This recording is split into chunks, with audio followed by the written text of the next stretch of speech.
Skip this video, and you'll miss the most powerful death of your old self. Not a literal death, not an ending of your body, your relationships, or your life as it currently stands, but a very real, very necessary dissolving of an identity that has quietly outlived its purpose. And something in you already sensed this before you clicked on this title. And maybe that is exactly why you are here now, at this hour, staying instead of scrolling past. It is no coincidence that you are here. Let that sentence settle without needing proof, not as flattery, not as fate handed to you on a plate, just as a possibility worth sitting with for the next few minutes. Before this video ends, you will understand three things. Soon you will see why the discomfort you may have been feeling lately, the sense of no longer quite fitting your own life, is not breakdown, but a specific and necessary stage of transformation that has a name, even if no one ever taught it to you. Later, you will understand why resisting this dissolving tends to prolong it, while actually allowing it tends to shorten the discomfort considerably. And before we close, I will guide you through a short practice that many people describe as the first time they felt the difference between fighting their own transformation and finally letting it happen. So before we go further, take this as your first release. If any part of this message is already landing somewhere true in you, subscribe to this channel now.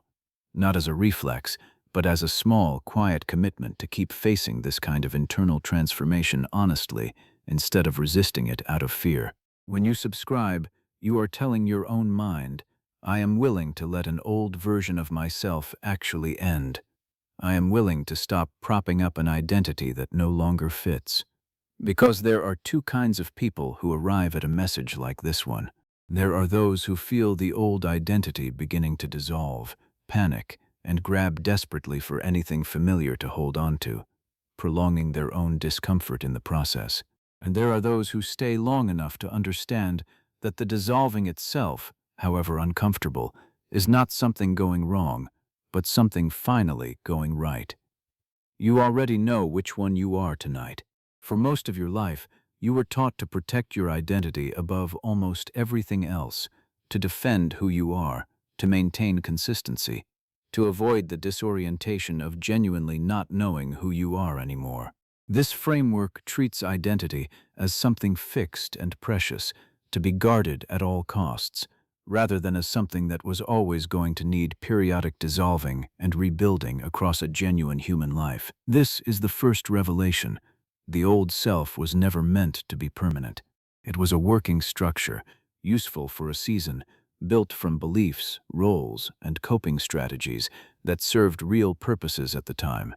And like any working structure, it eventually reaches the point where it needs to come down before something more accurate can be built in its place. Here is a simple way to feel this directly. Think of a version of yourself from many years ago, someone you once were, with beliefs, priorities, and a sense of identity that felt completely solid at the time. That version of you has, in some real sense, already died, not through tragedy, but through the ordinary, necessary process of growth. You did not mourn that death dramatically, most likely, because it happened gradually, in stages, mostly without your full conscious awareness. But it happened nonetheless, and you are not diminished by its absence. You are, in fact, more whole for having let that earlier identity dissolve, rather than clinging to it indefinitely. The process happening now, if you are feeling it, is simply the same mechanism, this time closer to conscious awareness, this time asking for your active participation rather than happening entirely on its own. Many people spend enormous energy trying to prevent this dissolving once they notice it beginning, treating the disorientation as a problem to be solved rather than a stage to be moved through. They double down on the old identity, working harder to prove it still fits, seeking reassurance that nothing has really changed, avoiding the very discomfort that would actually move the process forward. And because the old identity genuinely no longer fits, no amount of doubling down actually resolves the underlying mismatch. It only prolongs the discomfort, sometimes for years, while the same underlying dissolving continues trying to happen beneath the surface regardless. This is the trap almost everyone circling genuine transformation lives inside without naming it. Resist the ending in hopes of avoiding discomfort, and end up experiencing a longer, more drawn-out version of exactly the discomfort being avoided. There are those who will spend years resisting a transformation already quietly underway, doubling down on an identity that no longer fits, rather than allowing the discomfort of its ending. And there are those who will pause here, in this very video, and ask a quieter, more useful question. What if the discomfort I have been feeling is not a sign that something is going wrong, but a sign that something old is finally, necessarily, coming to an end?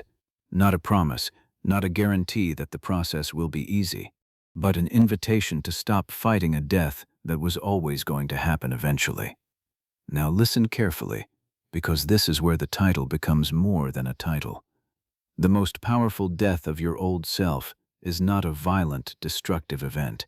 It is a necessary, natural dissolving, uncomfortable, precisely because identity feels so foundational, but ultimately no different in kind from every previous version of yourself you have already, quietly, outgrown. Something in you had to end, so something truer could begin. Let that sentence rest here for a moment, the way a single note rests before the next one arrives. Not as tragedy, not as loss to be mourned indefinitely, but as a precise, honest description of how genuine growth has always actually worked in your life and in every human life. Endings are not the opposite of growth. They are, very often, the mechanism through which growth actually becomes possible. Oh, wonderful.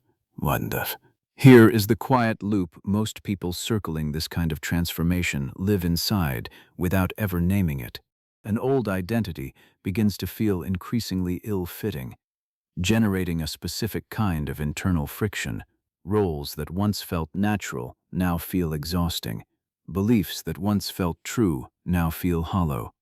Priorities that once felt urgent now feel strangely irrelevant.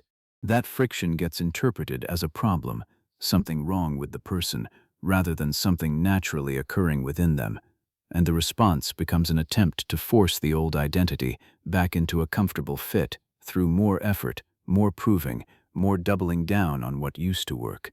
The friction persists because the actual mismatch was never addressed, only fought against, and the person concludes they are simply going through a difficult phase that refuses to resolve, when the phase was never designed to resolve through resistance in the first place. There are those who will hear this and feel a flicker of fear, as if being told an old identity is ending means losing everything stable, everything familiar, everything that has felt like home. This fear is understandable and deserves acknowledgement rather than dismissal. This is not a message asking you to abandon genuine values, genuine relationships, or genuine commitments simply because an old identity is shifting. Real stability, real connection, real integrity can remain fully intact even as a specific self-concept dissolves and reforms around them. This is a message asking a more precise, more useful question. What specifically feels like it is ending, and is it truly foundational, or was it simply a familiar structure that has quietly finished its purpose? Take a slow breath right now, without needing to close your eyes if you are not ready. Notice the quality of the air entering your body. Notice, honestly, whether any part of your current identity has been feeling ill-fitting lately, a role, a belief, a way of relating to others that once felt natural and now feels strangely heavy or hollow. You do not need to resolve anything yet. Just notice it clearly, as real information rather than something to immediately fix or explain away. This is the beginning of the shift this video describes, not forcing a dramatic identity change overnight, but allowing, again and again, the natural dissolving already trying to happen. If this message is beginning to touch something real in you, comment this phrase now: I am allowing what no longer fits to end. Writing it will not instantly complete the transformation, but it becomes a small marker your own mind can return to later, a quiet anchor point in an ordinary day, a reminder that you once, consciously, chose to stop resisting your own necessary unfolding. Now let the next layer open. There is a particular kind of exhaustion that comes specifically from maintaining an identity that has quietly stopped fitting. The exhaustion of performance rather than genuine expression, the exhaustion of proving something that no longer feels true rather than simply living from what actually is true now. This is the second revelation. Much of what feels like generalized fatigue with life is not always about doing too much. Sometimes it is specifically about being too much of an old self that no longer has room to breathe inside its own outdated structure. Notice how differently this transitional period gets experienced, depending on whether it is fought or allowed. A person fighting their own necessary dissolving tends to experience it as crisis, as failure, as something urgently needing to be fixed and returned to normal as quickly as possible. A person allowing the same dissolving tends to experience it very differently, as genuinely disorienting, yes, but also as strangely clarifying, uncomfortable in the way growth often is, but not fundamentally wrong. The transition itself does not change. The relationship to it does, and that changed relationship tends to shape how long the discomfort actually lasts. If this is resonating with you, subscribe now, not as a casual gesture, but as a small, energetic commitment to keep allowing this kind of transformation instead of letting today's clarity dissolve quietly back into tomorrow's old resistance. Let it mean, I am choosing, on purpose, to stop fighting what is already trying to happen. There is a particular myth worth naming directly, because without naming it, this teaching can be quietly misunderstood. This is not a message suggesting that every uncomfortable feeling signals a necessary identity death or that ending things impulsively, relationships, commitments, responsibilities, is automatically wise simply because discomfort is present. Not all discomfort means an old self is dying. Sometimes discomfort simply means a difficult season needs to be moved through, while the underlying identity remains genuinely intact and worth maintaining. The distinction matters, and it is worth examining honestly rather than assumed automatically, whether what is ending is truly an outdated self-concept or simply a difficult circumstance that does not actually require dismantling your entire sense of who you are. It is worth naming, too, that this kind of transformation rarely announces itself with a single dramatic moment.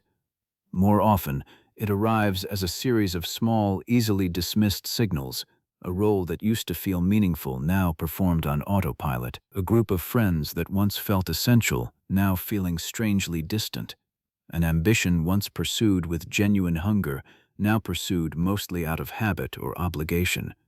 Any one of these signals alone might mean very little. But when they accumulate, when several different areas of life simultaneously begin to feel like performance rather than genuine expression, that accumulation is worth taking seriously as evidence that a larger transformation is quietly already underway, rather than dismissing each individual signal separately as its own isolated, unrelated mood. Consider, too, how this transitional period tends to be misunderstood by people around you who have not yet recognized what is actually happening. Friends and family, accustomed to a particular version of you, may respond to the early signs of this dissolving with concern, confusion, or even quiet resistance, wanting the familiar version back, not out of malice, but because your transformation asks something of their own relationship to you that they may not yet be ready to meet. This is worth naming honestly, not to create unnecessary distance from people who care about you, but so that their confusion does not get mistaken for proof that something has gone wrong within you. Their adjustment period and your own transformation are two separate processes, even though they are unfolding at the same time. Oh, yeah, mind and oh, yeah. Here is something worth sitting with honestly. Many people secretly resist this kind of transformation, even while consciously feeling ready for change, because a familiar old identity, however ill-fitting, still feels safer than the genuine disorientation of not yet knowing who comes next. If you have spent years building your sense of self around a particular role, belief, or way of being, a version of you actively allowing that structure to dissolve can feel strangely destabilizing, even frightening, even though it is exactly what genuine growth requires. This is not weakness. It is simply a nervous system trusting a familiar structure over an unfamiliar becoming. If this describes something in you, you are not failing at this shift. You are standing right at its edge, which is exactly where this practice is designed to meet you. Now we move toward the practice hidden inside this message. Let your body settle wherever you are sitting or lying right now. You do not need silence around you, only a small amount of willingness inside you. Soften your gaze, or let your eyes close if that feels right. Let your next breath arrive a little slower than the one before it, not forced, simply unhurried. Feel the weight of your body being held by whatever is beneath it, the chair, the floor, the surface that has been holding you this entire time without asking anything in return. You are not trying to force an identity change through sheer will. You are simply allowing what is already trying to happen a little more room to actually happen. As you breathe, bring to mind, gently, whatever part of your current identity has been feeling ill-fitting lately. Do not judge it. Do not immediately try to fix or replace it. Simply acknowledge its presence honestly. Inhale and silently offer the recognition, this part of me is ready to end. Exhale and allow a small amount of the grip on that old identity to loosen, not entirely, not permanently, just a small, honest amount, right now, in this breath. Inhale, notice what is ending. Exhale, allow the loosening. Let this happen 2 or 3 more times, at your own unhurried pace. There is no wrong way to practice this. There is only the allowing and the gentle return to it whenever old resistance reappears, which it will, and which is simply part of the practice rather than a failure of it. As you continue breathing at this slower pace, silently repeat the sentence forming underneath this entire message. Something in you had to end so something truer could begin. Let the words move with your breath rather than your urgency. Something in you had to end on the inhale, so something truer could begin on the exhale. Feel how different this sentence lands when it is received not as loss, but as a quiet, honest description of how growth has always actually worked in your life. Notice, without needing to change anything further, whether something in your relationship with your own transformation feels even slightly different than it did when this video began. Perhaps a small easing, perhaps very little has shifted, and that is completely fine too. This practice is not measured by a single dramatic breakthrough. It is measured the way any genuine dissolving actually unfolds, through quiet, repeated allowing rather than forced resistance. Let this small practice become something you can return to without needing a video to guide you through it again. One noticed friction, one breath, one quiet sentence, timed to the rhythm of your own body. Something in you had to end so something truer could begin. This costs nothing, requires no special setting, and can be practiced whenever an old identity feels tight, ill-fitting, or exhausting to maintain. The people who genuinely move through this kind of transformation with the most ease are rarely the ones who fought hardest against the dissolving. They are the ones who return to a small practice like this one, quietly, imperfectly, hundreds of times, until allowing stopped feeling like losing and started feeling like honest becoming. Now, gently bring your attention back to the room around you, to the sound of your own presence here, to the simple fact that you stayed through this entire message when a dozen easier distractions were only a swipe away. That choice to stay is itself a small act of the very allowing this video has been describing. Let us gather what this message has offered you, the recognition that the old self was never meant to be permanent, but a working structure built for a season that eventually needs to dissolve before something more accurate can be built. The understanding that resisting this dissolving tends to prolong the discomfort rather than prevent it, while allowing it tends to move the process forward. The distinction between a genuine identity dissolving and simple, difficult circumstance that does not actually require dismantling your entire sense of self. The honesty that this transformation rarely announces itself dramatically, but accumulates through small signals across multiple areas of life, and that the people around you may need their own separate adjustment period as you move through yours. And the practice, simple enough to repeat daily, of one breath, one noticed friction, one quiet sentence that can guide you back whenever old resistance returns. Something in you had to end, so something truer could begin. If this message reached you at the right moment, like this video now, not for an algorithm, but as a way of sealing this recognition in your own field of attention. Subscribe if you have not yet, because the next transmission will go deeper into what happens once this new identity begins to stabilize, how relationships and priorities shift once the old structure has fully dissolved, and why the people who eventually feel most at home in themselves are rarely the ones who fought hardest to stay exactly who they used to be. Share this with someone who has been quietly fighting a transformation that has already begun. Someone who needs to hear that what they are experiencing is not breakdown, but the necessary, ordinary shape of genuine growth. You are not falling apart. You are not losing yourself. You are not required to keep performing an identity that has quietly finished its purpose. Something in you had to end so something truer could begin, and perhaps the most powerful death of your old self is not a dramatic collapse waiting somewhere ahead of you, not a crisis to be feared, but the quiet, ordinary moment happening in you right now, the moment you stop fighting what is already trying to happen, and let something truer finally have the room it needs to begin.